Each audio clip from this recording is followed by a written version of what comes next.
So we can begin. Good. Yes. Good morning, everyone, and welcome to our seminar entitled Geopolitical Tuesday. Today, we have the very exceptional guest, Professor Bertrand Badie from Sciences Po Paris. Thank you, Professor Bertrand Badie, for accepting our invitation. I'm very happy to welcome you to his lecture entitled The Globalization of Power. For our audience on the Zoom, please turn off your microphones and cameras. And also for your information, this lecture is recorded and will be available on the YouTube channel. I remind also for our students that today is the deadline for submitting your essay. My name is Kinga Torbicka. I'm the research fellow at the Center for French Culture and Francophone Studies at the University of Warsaw. At the beginning, our director, Laurent Tatarenko, the director of the Center for French Culture and Francophone Studies at the University of Warsaw, would like to welcome our guest. So thank you very much, Kinga, and dear colleagues, dear students. On behalf of the entire Center for French Culture and Francophone Studies in Warsaw, I'm particularly pleased to welcome today Professor Bertrand Badie, whose work I believe many of you are familiar with, at least those specializing in political science. And I would like just to remind that Professor Badie has spent his career in different French universities and academic institutions. I mean, at the University of Paris 1, Panthéon-Sorbonne, at the University of Clermont-Ferrand 1, which has become now the University of Clermont-Auvergne, and above all at Sciences Po Paris in the section specialized on international relations, where he works now as Professor Emeritus. I will let my colleague Kinga Torbicka present the contributions of our guest in more detailed way, but I would like also to underline that apart from his work as an academic teacher and researcher, Bertrand Badie has also been a very active member of various international political science associations and has been heavily involved in editorial activities by directing the Sciences Po University Press. Currently, he continues to coordinate with Dominique Vidal the series L'État du Monde, published by the French publishing house La Découverte, which presents an annual analysis of the world situation and always sheds relevant light on particularly important topics of international affairs. Before handing over to my colleague, I would like to thank very warmly Professor Badie once again, especially as this is, if I'm not mistaken, the first time he addresses a Polish audience. And I'm particularly honored that he has agreed to do so in the framework of our seminar, Geopolitical Tuesday. So I warmly thank you once again, and I give floor to my colleague, Dr. Kinga Torbicka, for the presentations of works and reflections of our guest. Thank you. Thank you very much. I would like to just add that Professor Badie is a French political scientist and international relations specialist, and we are very happy to welcome you. So now I invite Professor Bertrand Badie to present his lecture, The Globalization of Power. Thank you very much. It's a great pleasure for me to participate in this seminar, in this virtual seminar. I am always a little bit afraid when I have to face my screen because I do prefer human relationship than virtual relationship. But I would like to say that I am among you with my heart, and that I'm very pleased to have this meeting with you. Of course, it's quite clear that it's much more easy to do that than taking plane and facing the delays of a plane and waiting in the airport and so on. So I would like to debate with you on the topic of power. You know that power has been for a long time the key concept in international relations. And it was even the way for defining international relation, as power politics. But my point would be to say that this vision is now probably outdated. That's to say, power is getting more and more powerless. If you pay attention, all the superpowers and the powers in the world after 1945 were defeated. That's true for USSR in Afghanistan, for United States in Afghanistan, in Vietnam, in Iraq, and so on. And it's the case also for France in Sahel, and also during the decolonization process. I remember I was a young boy in 1954, and consider that I was very young at this time, when the French army was defeated in Dien Bien Phu. And that was a very big trauma. How was it possible that the prestigious French army was defeated by a guerrilla? And so with decolonization and with the new international conflict that we are now considering in Africa and in Asia, it's quite clear that power is getting powerless. And I even try to coin the concept of weakness politics by considering that weakness is often much more successful than power. And this is a very big enigma. And if now we move to the present war and to the war in Ukraine, we consider that this conquest war was defeated, and that the Russian army was defeated by what? By a society, of course, by weapons, by the Ukrainian army, but overall by the resilience of a society. And so for an higher scholar, this is something very amazing. That's to say, this key concept of power politics is at least challenged. But I would say, and this is what I will point out, the power is getting transformed in its nature, in its identity. And that's why I would like to mention global power, or more exactly, globalized power, as a new concept in international relations. And I look forward to discussing with you about the relevance of this new approach of a globalized power. You remember that international relations were instituted as an academic discipline mainly in 1945, after the Second World War. At this time, power was at its peak. At this time, power demonstrated its efficiency, its capability, and also was considered as something ethical, as something moral, positive, because at this time, power defeated the Nazism and Nazi monster. So when the discipline was created at the time of Hans Morgenthau, for instance, power was considered, was spontaneously considered as the key concept and as the main resource of the states in the international arena.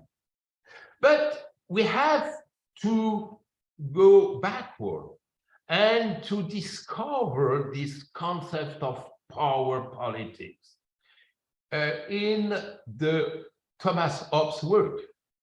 Because in the Leviathan, Hobbes put the finger on something very important. That's to say, for him, international relation was a permanent fight among gladiators. Hobbes considered states as permanent gladiators. And the role of these gladiators was to promote power, power first for protecting sovereignty, and power also for fueling the competition among states. And so this conception of power is important at a double point of view.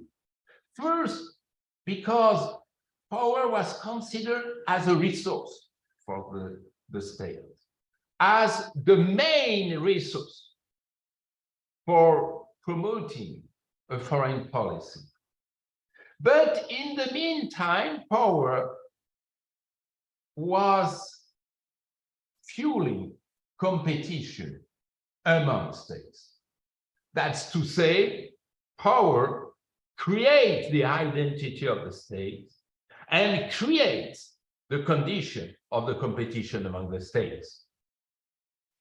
You remember probably, and for the students, I want to mention this name because it's a very important author in our discipline, the great historian and sociologist, American US historian and sociologist Charles Tilly,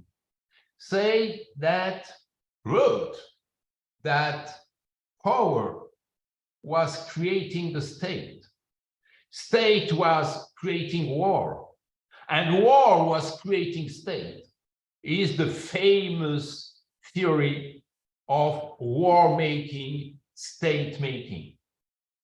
There is no war-making without power. There is no state-making without power. That's to say that power is the pivot of all international orders.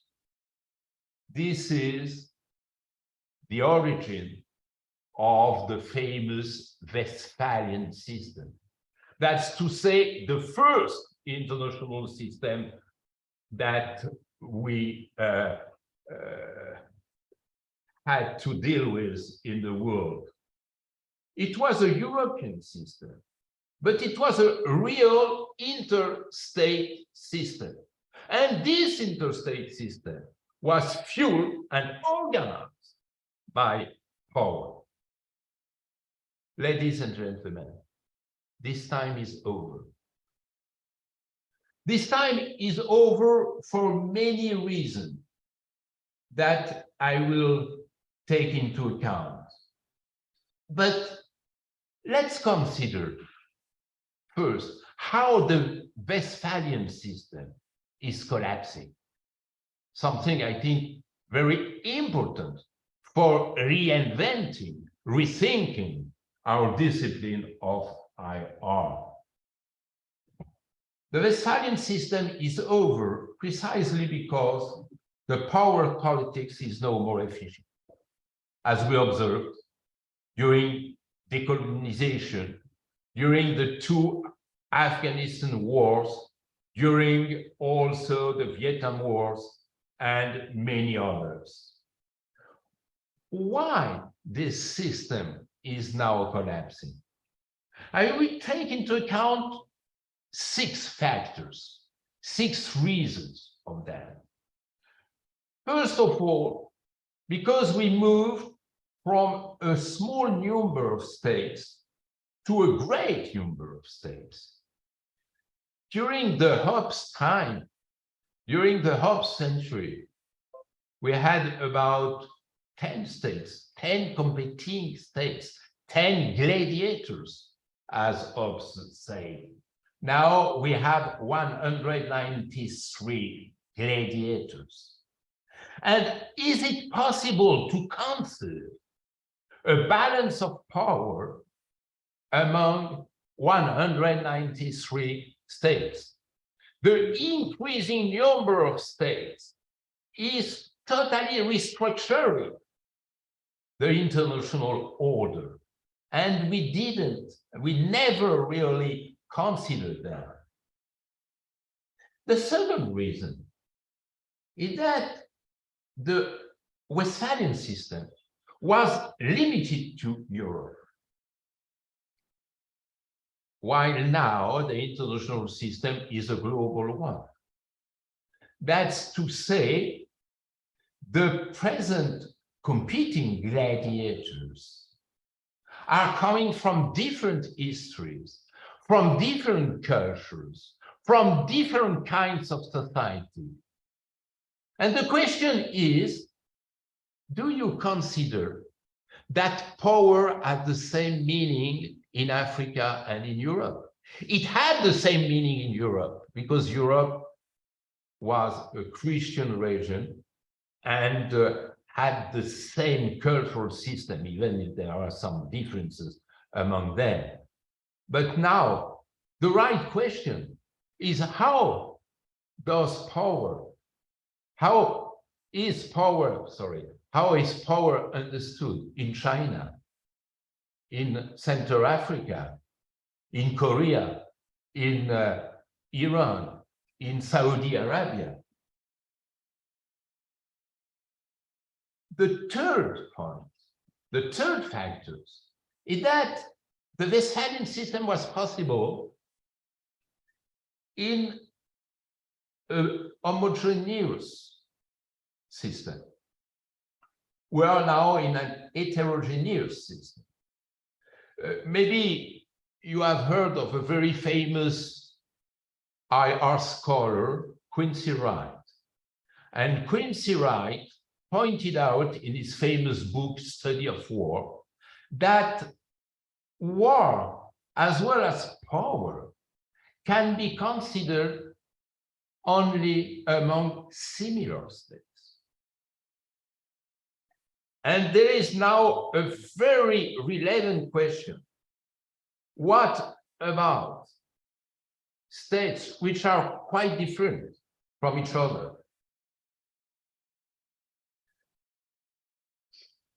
The fourth point, the fourth factor is that we are moving from an interstate system to what I would call an intersocial system. This is my favorite point. That's to say, at the time of Hobbes, but also at the time of Morgenthau, states were the only actors in the international arena. And all the other actors were not even permitted to participate in the international competition. Now, ladies and gentlemen, societies are running faster than states. And the social dynamics in the world are much more efficient for creating the international agenda than states are. Take into account the main events were created by the Arab Spring, and more recently, for instance, the riots in the street of China or the riots in Iran. I mentioned the Ukraine war, in which society plays a more important role than armies and the states. Globalization is creating a new order in which interdependence is not limited to interdependence among states, but it's promoting interdependence among societies, promoting the new role of transnational actors. My question is, can we consider that power is meaningful when we take into account society rather than states? And when I mentioned that decolonization was the most important moment for challenging the power and the powerful. What is the basis of decolonization? Social revolution. Decolonization created the condition of societies facing old states. And the societies were the winners. Something that Putin couldn't understand as a dictator. That's to say, societies can be stronger than armies and strength.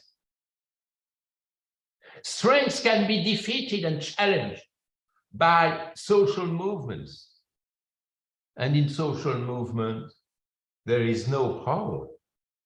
There is mobilization, and there is capacity, I would say, more than power.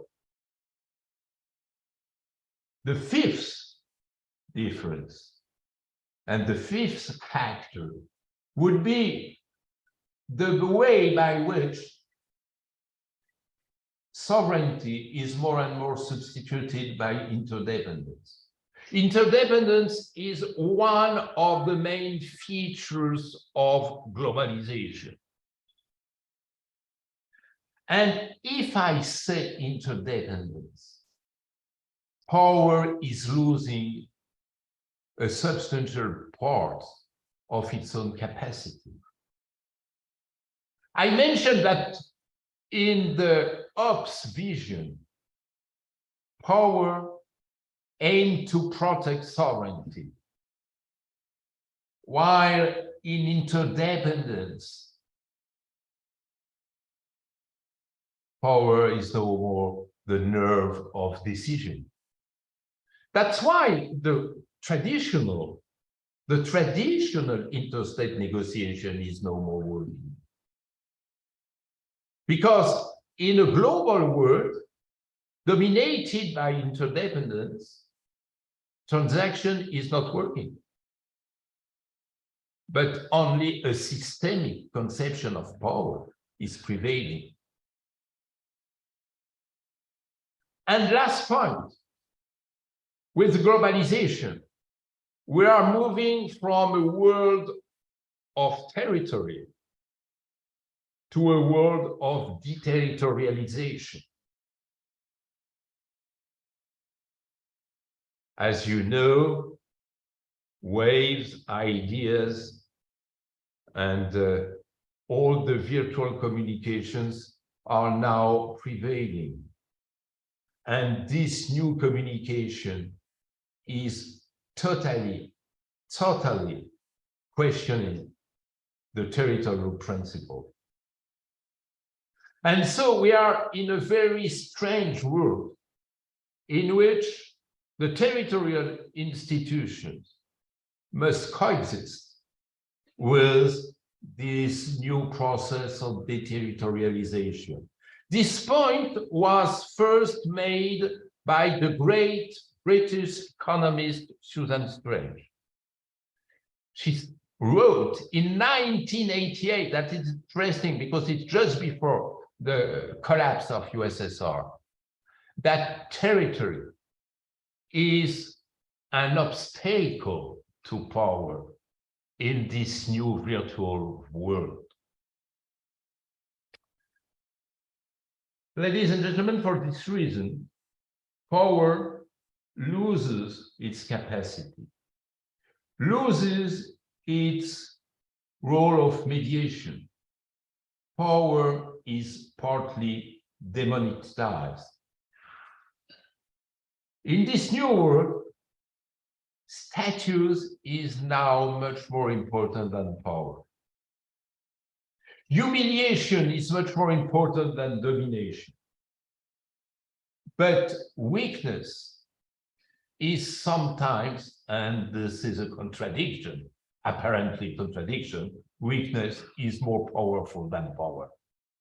That's to say, weakness is triggering, as I will show it in a few minutes. Weakness is creating the events is creating a conflict. Conflict is surging from weakness rather than power competition. Power is rewriting, weakness is rewriting the higher history. So in this new configuration, we are facing new kind of conflict. You remember, and I tell that for our friends, students, you have heard of the famous book of Mary Calder, New Wars, Old Wars. And this book was written in 1999, just after the Yugoslavian conflict, the Yugoslavian war, which was founding a new international order. And she said, if you take into account the Yugoslavian war, you consider new kinds of conflictual features, new kind of conflict.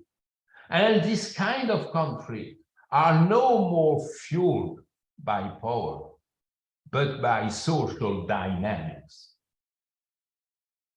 War is now captured and managed by weakness and by violence entrepreneurs, which are taking advantage from this weakness. Now, the great problem is how to conceive this new kind of power.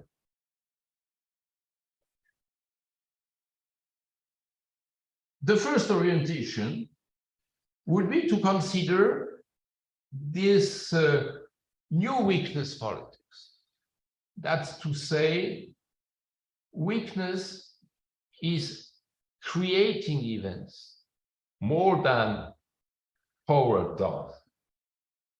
And second, weakness is becoming a substantial resource in a conflict. I will explain these 2 points. The first point is, what are the origins of the main conflict that we observe in Africa and in Middle East?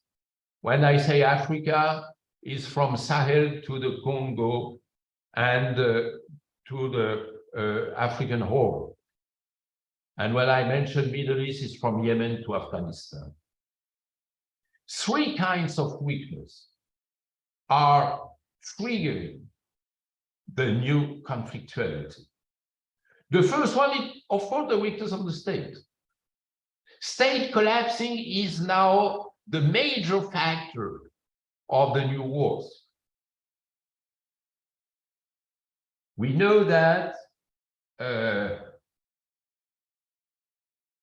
since now 30 years, when Bill Zartman published the first book on collapsing state, and explaining that there is a correlation between collapsing state and new wars, new international conflict.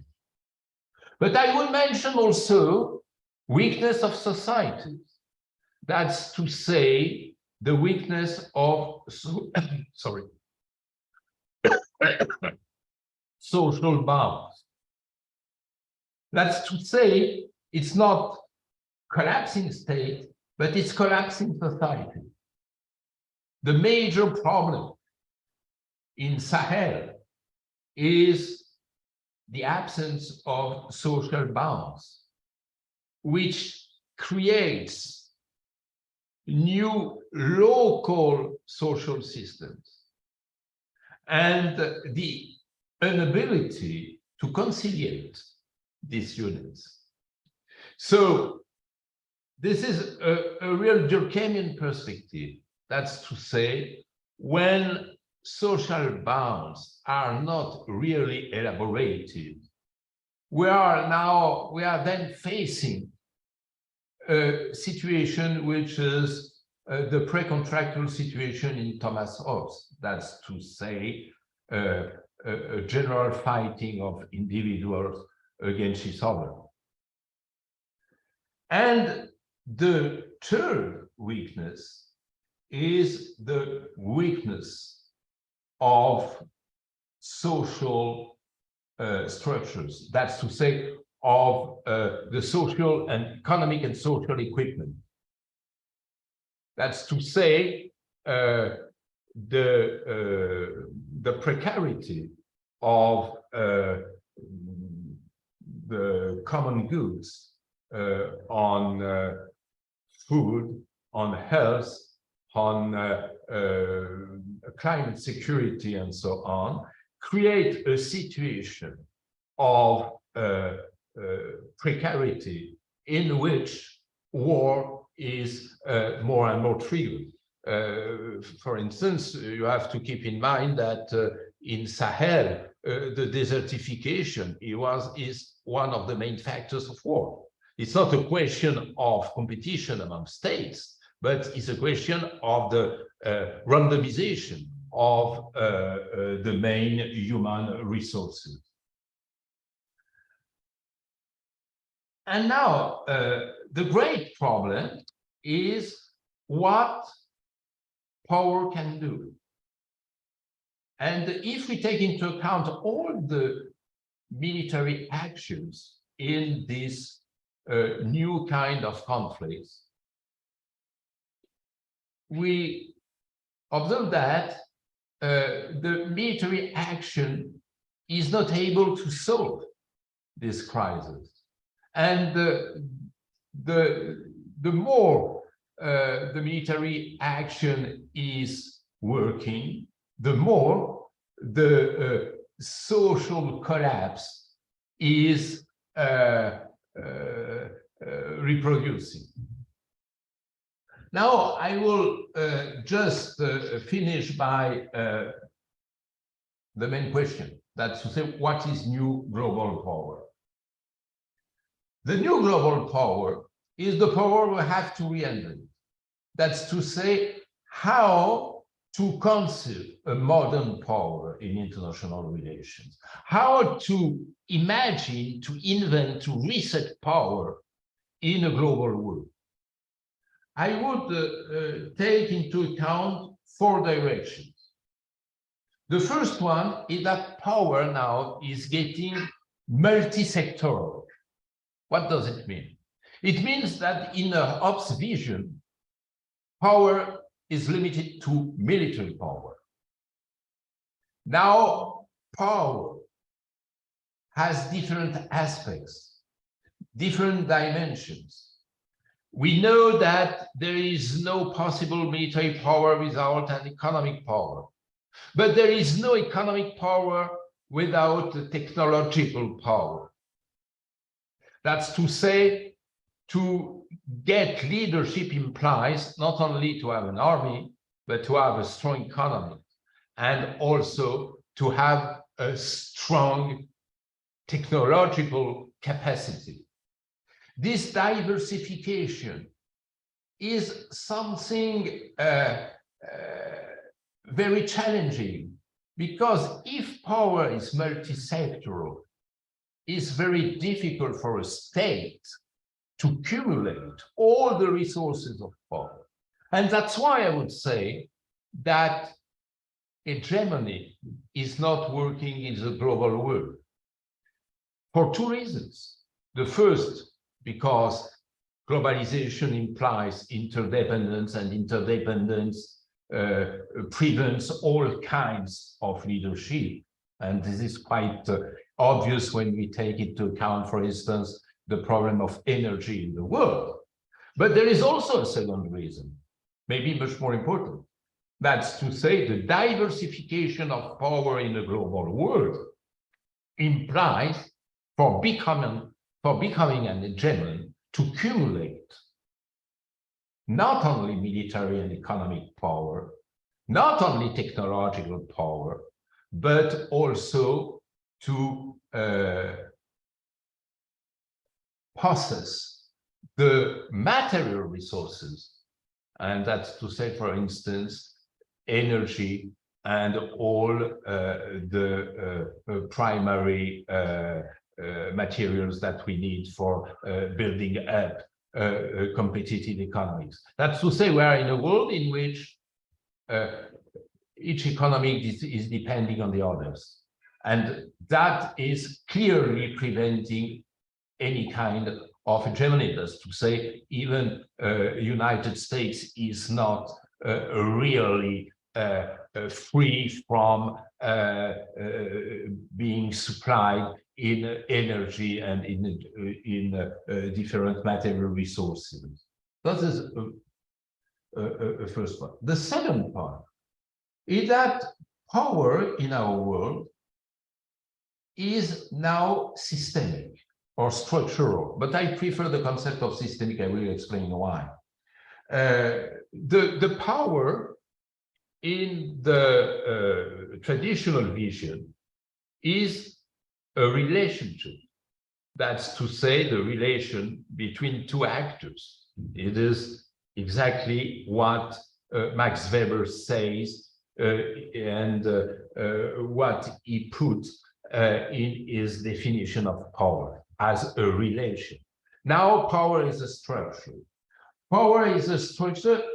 It implies three new dimensions.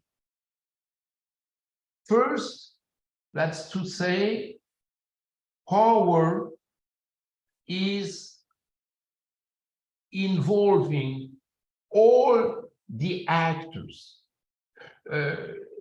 In the Hobbes vision, power is implying only state actors.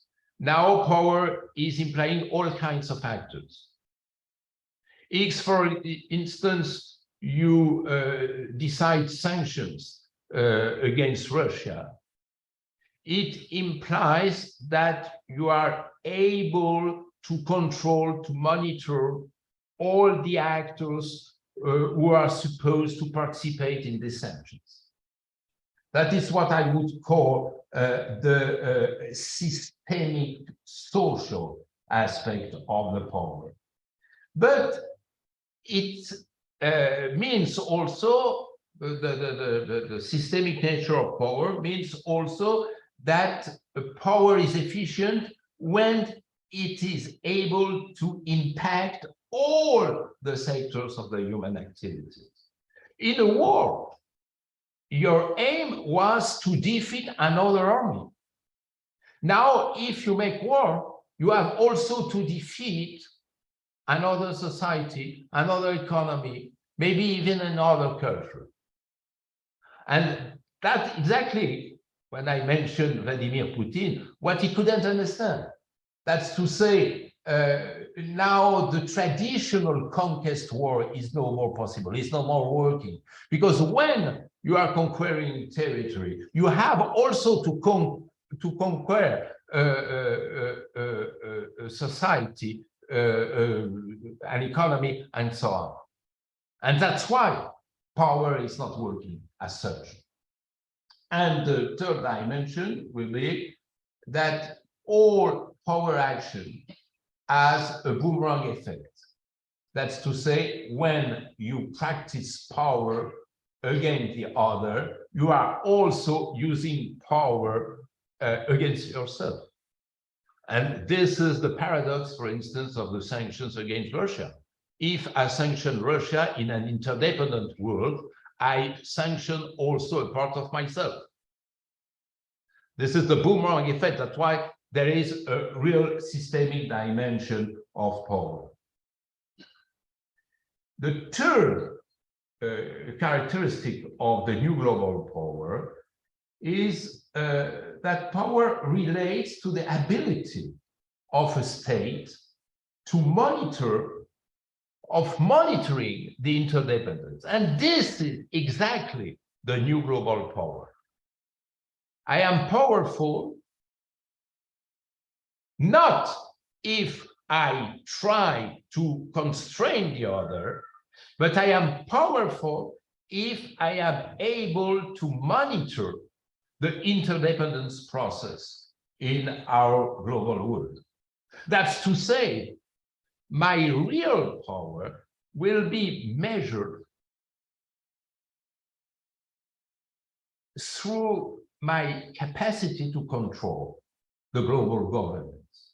The new power is the ability of controlling, of monitoring the global governance. That's to say, it implies not to constrain, not to make transactions. Transactions is related to the old power, but if I am able to control a global negotiation. And this is the new strategy of some countries, like, for instance, Germany or Japan. It's very interesting. Two defeated countries, two defeated states during the Second World War, they had to abandon the classical, the traditional military power. And so they moved to another kind of power through which they tried to monitor international governance process. This is something that we didn't pay attention to, and which is the real new aspect of global power. And I will say that global power should be also a modest power rather than a hierarchical power. So this point is very important, and especially for a French scholar, because France has a traditional vision of the hierarchy of the international system. While the new global world implies a modest and not a hierarchical, but a modest approach to international relations. What does it mean? It means that our international system was built on the idea, on the postulate that there is a hierarchy in international relations. That's to say, Western civilization is supposed to be superior prior to African or Arab world. We had a French minister during the Third Republic, Jules Ferry, who was very famous, who said that we have to educate those who are at a lower level than we are. And this was the basis of colonization. And that's true also that the French foreign policy delights to give advices, to give even orders to those who are considered as less developed countries. This was the hierarchical system, and this hierarchical system is over for two reasons. The first reason is what I call interdependence. We are now depending on the resources brought up by those countries which were considered as underdeveloped countries. And if you take into account, for instance, the new foreign policy of Saudi Arabia, you have a clear idea of that. That's to say, their attempt to create new deals with Russia or with the United States, instead of being committed to the old Quincy Pact passed by Saudi Arabia with United States in 1945. That is over. Now we are in a fluid world in which everyone tries to get its own autonomy and to create the best conditions of a deal with the others. Whatever is its level of development of economic structurations, or whatever his culture is. This is the new international order. We were in our Westphalian system in a world of, if you permit me, the institutional wedding. That's to say the traditional alliance, which implies to stay faithful to the others, to the allies. But we are now in a new world in which free union is much more important than institutional wedding, in which you change your partner, I would say, even every day. Take into account, for instance, what Erdogan does with Putin, even if he's quite opposite to his own vision of international order. Pay attention, for instance, to the new kind of relationship between Saudi Arabia and Russia, or Israel and Russia, or India and Russia, and so on. That's to say, the world is changing because in this global world, the traditional alliances are abandoned, and this free dealing between states are more and more promoted. And this is creating new kinds of power and new kinds of political and international energy. So I will conclude my presentation by saying two things. The first one is that we are in a very curious, very strange, amazing world, because we are living in two worlds in the meantime. The world of the rulers is a world coming from the Vienna Congress and the old international order. That's to say, a traditional world. Almost all the rulers don't pay attention to the fact that the Westphalian order is over, and all the contemporary foreign policies are still made according to the old vision of the 19th century Europe. And a real world, which is a world of interdependence, in which societies are more powerful than states, and in which more and more new kinds of interactions are playing and are challenging the traditional order, which is not working. That's to say, did you consider, for instance, that now when wars stop, there are no negotiations? After the First World War, there were negotiations only among the winners. After the Second World War, it was exactly the same. And the main wars which took place after 1945 were finished not by negotiations or by forced negotiations, like the Doha Agreement for the Afghanistan war or the Paris Agreement for the Vietnam War, but are vanishing by themselves more than interrupted by a formal negotiation. That's why I don't see how is it even possible to conceive a negotiation on between Russia and Ukraine in the forthcoming months and even more. That is my first point. And the second point is that it's very dangerous to stay, I would say, rooted in a traditional conception of power, because the bad surprise is coming from the fact that when you mobilize traditional military instruments, you strengthen the social resilience instead of breaking it.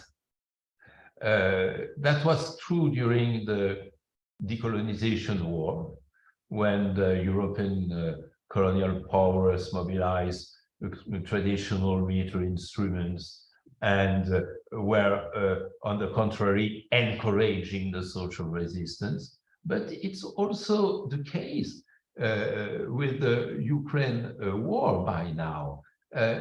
do you imagine that Putin was defeated in less than 1 year, was defeated 3 times? First, because he couldn't conquer Ukraine as he planned to do. Second, because he demonstrated to the world that the Russian army was not so powerful as it was imagined. And the third reason is that the social terror, which he tries to mobilize against the Ukrainian society, is reinforcing, is empowering, is strengthening the social resistance instead of destroying it. And I think it's probably a source of optimism, even is also a terrible source of suffering. Thank you very much. Thank you very much, Professor Bertrand Badie, for your very interesting lecture. Now we invite you to ask your questions, comments, or reactions. You can write your questions on the chat or raise your hand. Yes, I see the first question on the chat from Amelia Głowacka. Good morning. Traditionally, in gender analysis, power was associated with masculinity. And since now, there can be observed a transition from the long-established meaning of power. Would it be overreaching to consider that to some extent international relations are becoming more feminine than they ever historically were? I totally agree with the idea that there is a masculine root of the Occidental vision, that the gladiator we have in mind, of course, strong men rather than ladies fighting against each other. That is quite true. But I don't think that we are moving from a masculine to a feminine world. I hope that we are moving from a masculine to a human world. That's to say, when I mention something which is very important in my mind, that's to say that social dynamics are working faster and more efficiently than interstate relations. I mean that there is a humanization of the international relations. I was really, I wondered when I was student, I wondered to consider that international relations were limited to balance of power. And we forgot that international relations were human relations. But these human relations were hidden by this predominance of this prevailing of military strengths. Now, as we observe that all the human relations are taking place inside the international arena, I think that they are much more human. And that's why Brezhnev was not defeated in Prague, but that Putin has been defeated in Ukraine. It's because international relations are getting more human than an objective relationship between powers. Thank you very much. And we have one question from Nicola Masłowski from Faculty of Political Science at the University of Warsaw.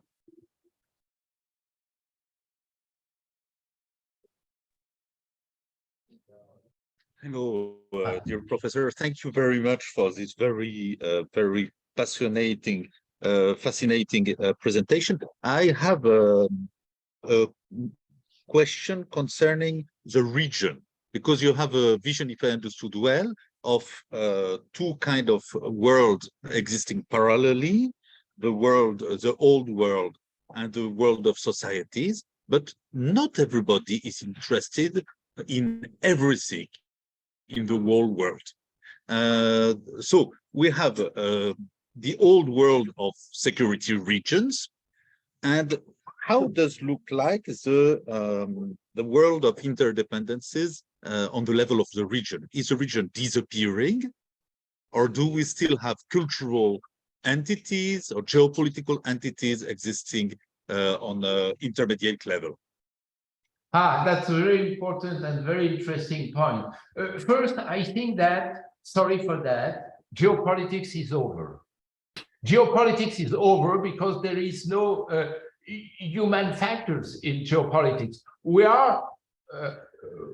human beings, we are predetermined by geography and the territorial distribution in the world. We are not committed to any geography. We are committed to our own willingness. That's to say, this was correct. This was true in the old world, because in the old world, the military power and the balance of power was making the international relation, exclusively making the international relation. Now, everything is participating in making the new world. That's why geopolitics doesn't work. Geopolitics is, we are getting emancipated from geopolitics.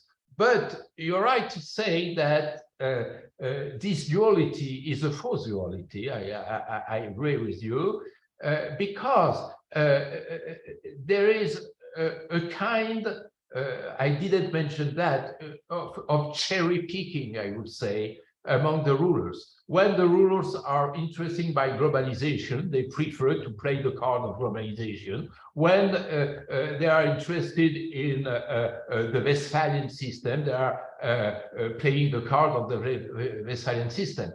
You have a very fascinating example that I didn't mention, but thanks to you, I can reintroduce this example. It's China.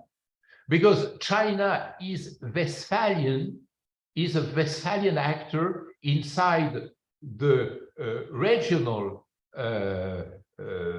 environment. It's a regional environment. That's to say, playing the card of the Westphalian system with Taiwan, with the Philippines, with the Vietnam, and Korea and Japan.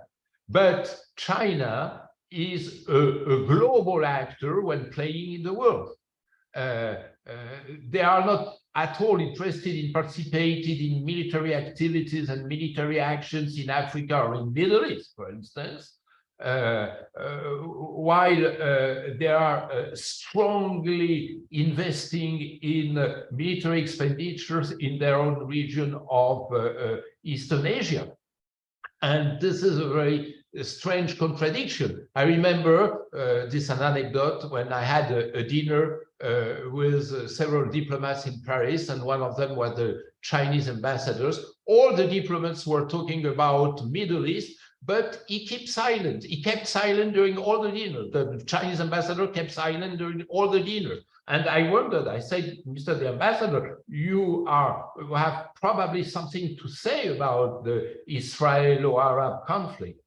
And he replied, I'm sorry, China has no interest in this war. And that was all. This is a very interesting way of playing on the two registers. That's to say, when it's good for me, I play on the global arena. When it's interesting for me, I play on the Westphalian arena. The problem is that our old Europe is working on the Westphalian arena, but doesn't consider the global arena. And if we are endangered, is probably because of our content the rising powers, India, even China, Brazil, Indonesia, and so on. And I'm afraid that Putin is playing the card of the BRICS, is playing the card of the rising powers for trying a deal with them and for protecting Russia against the European sanctions. So we have actively to deal with the global south and with the rising powers for preventing the risk. Thank you very much.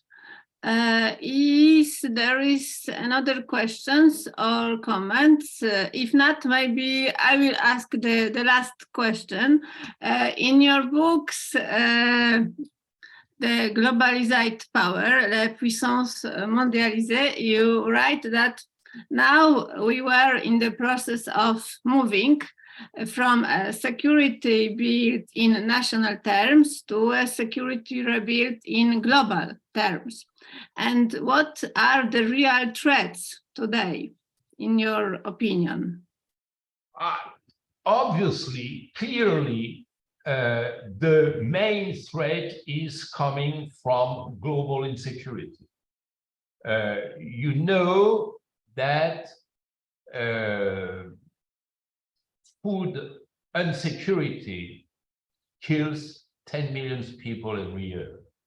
That's to say the equivalent to 8 attacks on the World Trade Center by day.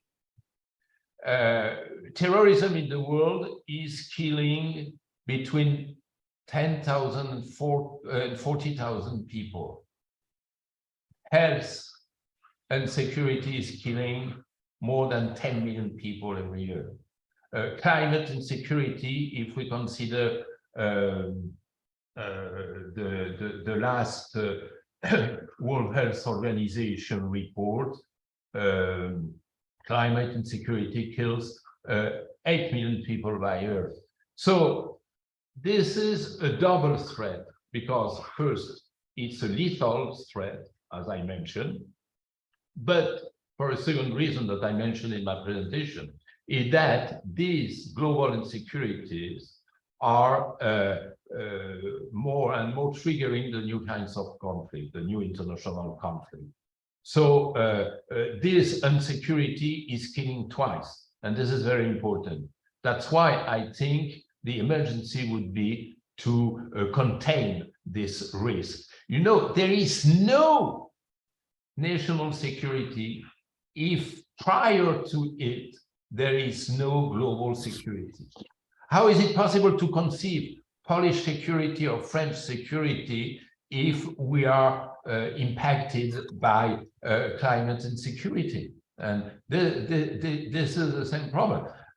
You know, this was one of the main features of the United Nations during this new century, the Sustainable Development Goals. And for achieving the Sustainable Development Goals, we need $100 billion per year during 10 years. And do you know what was the expense for the World Cup of football? $220 billion US. That's to say 2 years of achieving the main goals of a sustainable development in the world. Do you imagine the number of people that died because of this foolish World Cup? We have to take into account that now we are in a global world in which everyone sees everyone. And if during 2 years we have 20 million people dying by starvation, we didn't mobilize the money we need for containing this risk. but we invested it in the worker.